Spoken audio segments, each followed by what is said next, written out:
भगवान की मर्जी जीवन का सीख देने वाली कहानी। एक आदमी मंदिर में सेवक था। उसका काम मंदिर की साफ सफाई करना था। भक्तों और श्रद्धालुओं द्वारा दी गई दान में से थोड़ा बहुत उस मंदिर में पुजारी द्वारा दे दी जाती। इसी से उसकी गुजारा बस चल रही थी। वह अपनी जिंदगी से बहुत परेशान और दुखी था। मंदिर में काम कर कर वह दिन भर अपनी जिंदगी को लेकर शिकायत करता रहता। एक दिन शिकायत करते हुए वह भगवान से बोला, भगवान जी, आपकी जिंदगी कितनी आसान है। आपकी बस एक जगह आराम से खड़े रहना होता है। मेरी जिंदगी को देखो, कितनी कठिन जिंदगी जी रहा हूँ मैं। दिन भर कड़ी मेहनत करता हूँ, तब कहीं 2 जून की रोटी नसीब हो पाती है। काश मेरी जिंदगी भी आपकी तरह होती। उसकी बात सुनकर भगवान बोले, तुम जैसा सोच रहे हो वैसा नहीं है। मेरी जगह रहना बिल्कुल आसान है। मुझे बहुत सारी चीज़ें देखनी पड़ती है, बहुत सी व्यवस्थाएं करनी पड़ती है। ये हर किसी के बस की बात नहीं है। भगवान जी कैसे बात कर रहे हैं? आपका काम आसान ही तो है। आपकी तरह तो मैं भी दिन भर खड़े रह सकता हूँ।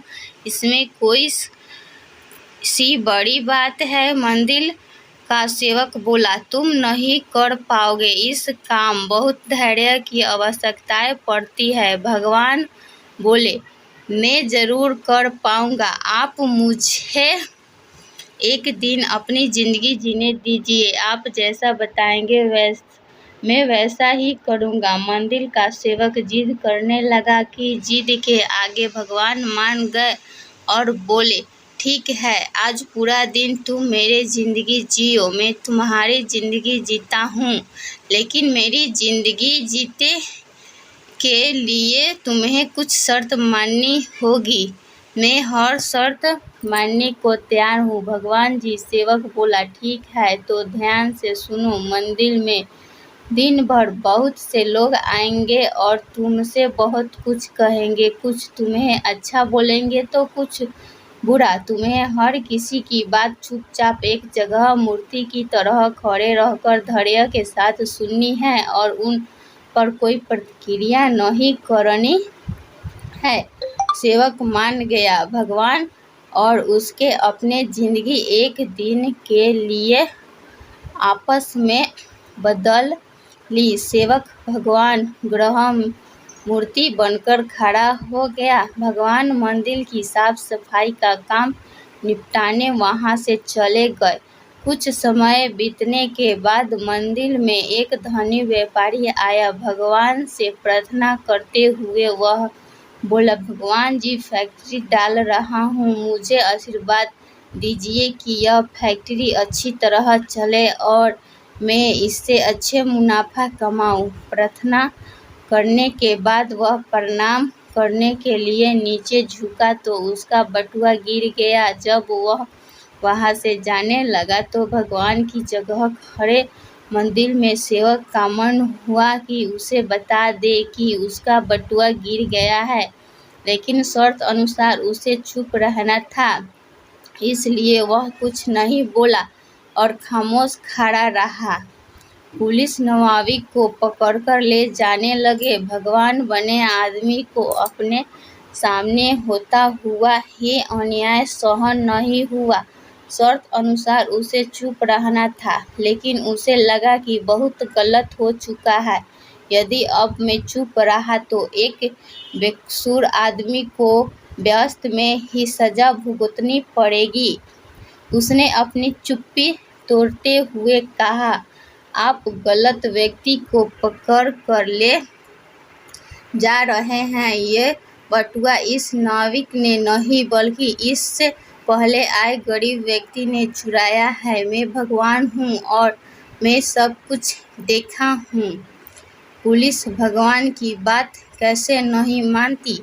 उनकी बात मानकर उन्होंने या और उस गरीब आदमी को पकड़ लिया। उसने बटुआ लिया था।